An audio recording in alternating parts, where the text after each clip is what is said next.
But way back then, in the very final panel of the story, you can see the crew.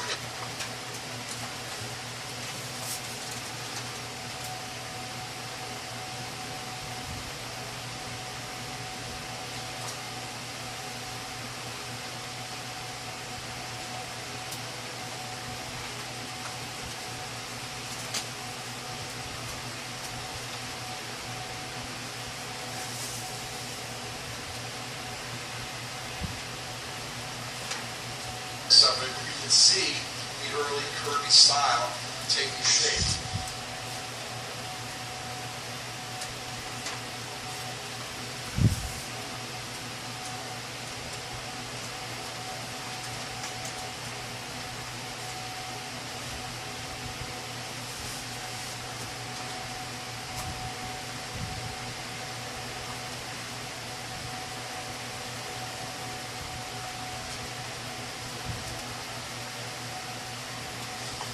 Well, where's Captain America? Is he the leader of the Avengers?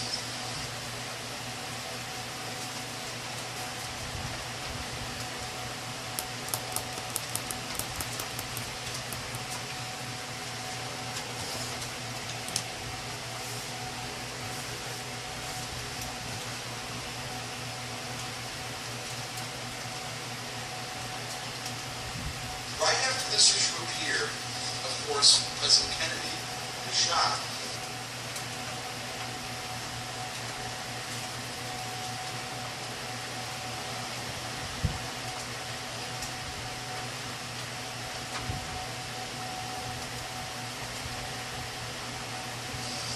Years ago this month. And it so affected Jack.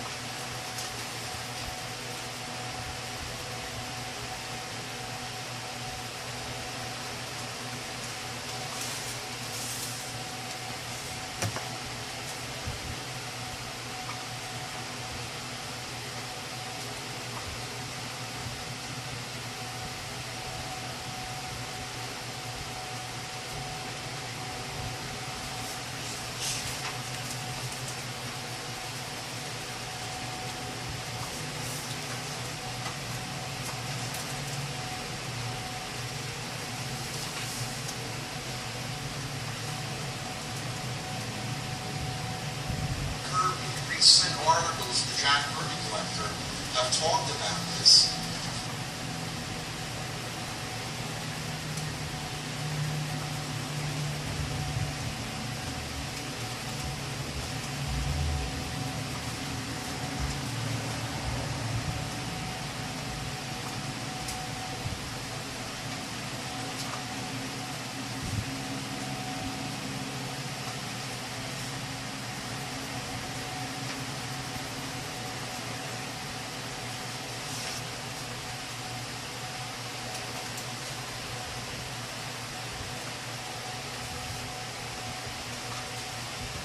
That he is so moved by Kennedy's loss that it's no surprise that a couple months later, this issue of the Avengers appears, and it pulls Captain America, just like the Human Torch was pulled out of the 40s. It pulls Captain America into the present time.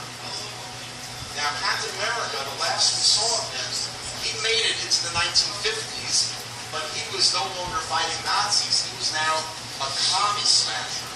But Kirby and Lee decide to bring him back, and he's an instant star in the Avengers, so much so that 12 issues later, he becomes the leader of the Avengers, and it's pretty much a position he holds to this day, and even in the movies.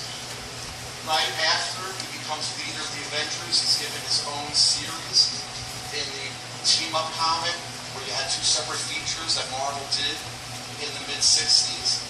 And from the very beginning of this series, Kirby's Captain America literally jumps off the page. And it's all about movement, action, and energy. Kirby even said that of all the characters he drew, he loved drawing Captain America more than anyone. And it was all about getting the energy on the printed page. You can see the tension in this drawing as it's coiled up and then springs forward. Captain America is all about movement. Look at this pencil drawing by Kirby and how the ink finger and the letterer bring it to life, but all the action and energy are there. Panels like this have never been drawn with this amount of force. And if you're a fan of cartoons, it's all lines on paper, as Robert Crumb once said. Everything that gives this drawing, the energy, the movement, it's all in Kirby's cartooning. It's all in his compositions, the way he draws the figure. But if you remember those Lower East Side drawings, all of this fighting comes out of the actual fights he had on the Lower East Side here. Kirby's dynamic figure drawing had never been seen in that state world of DC Comics, so much so that it was art like this that ended up influencing other artists. Here's Gil Kane at DC Comics trying to get the same dynamics as Kirby. He ends up 2 years after this going to Marvel and drawing Captain America. And he even said he got it all from Jack Kirby.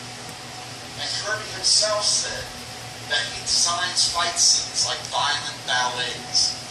And just like Thor before him, Captain America also goes to Vietnam and becomes this great American symbol as the 60s move on, so much so that in the underground film classic Easy Rider in 1969, the Peter Fonda character is called Captain America. When the Museum of Contemporary Art in Los Angeles had their show 7 years ago on Masters of American Comics, they chose the Kirby Captain America as their main image. Here's the black and white original art, and here's the color cover that was made of it. And it's this figure, it's this character that's been brought to life in the movies and is now a star. There's a second Captain America film coming out.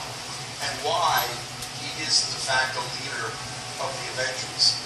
The other great Marvel superhero movie team that we talked about a little while ago, the X-Men, they're very different than when they started by Kirby and Lee, but here's the very first ad. I love these Marvel Comics house ads. They're kind of crude, but they're kind of fun.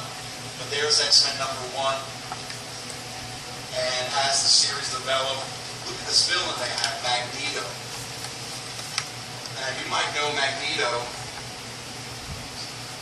that distinctive headpiece that Kirby designed, brought to life by Ian McClellan in the Marvel Comics movies. But if we look closely, and I show you this panel of Magneto, and then this Roy Lichtenstein famous image, that's where Lichtenstein got it from, and that's why the year this came out, Stan Lee and Goodman decided to rebrand Marvel Comics for a couple months as Marvel Pop Art Productions. That's what happened in the culture. But the other pop cultural usage of Magneto appears in 1974 as a single spun off from the Wings album by Paul McCartney, Venus and Mars. And even though that's not Kirby's art, it's the artist George Tuska, you can see how Kirby's figure dynamics penetrated so many other artists, whether they were working for Marvel or not. Here's McCartney on stage, there's Linda on the right there, and there they are projecting Magneto and the Titanium Man, another Kirby villain creation. In fact, here's McCartney meeting Kirby. The Beatles were big comic fans. And it's very interesting because I talked about how just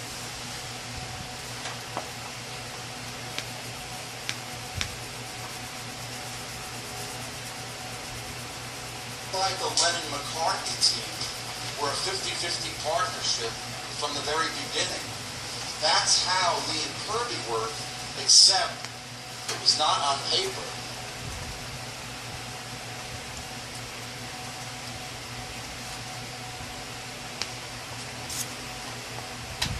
Like the Lennon-McCartney deal was.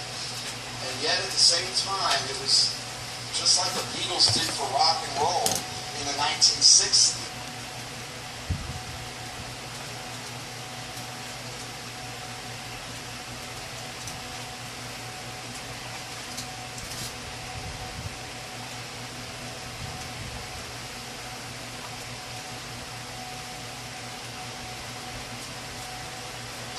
so too were Lee and Kirby, the Lennon McCartney of comics.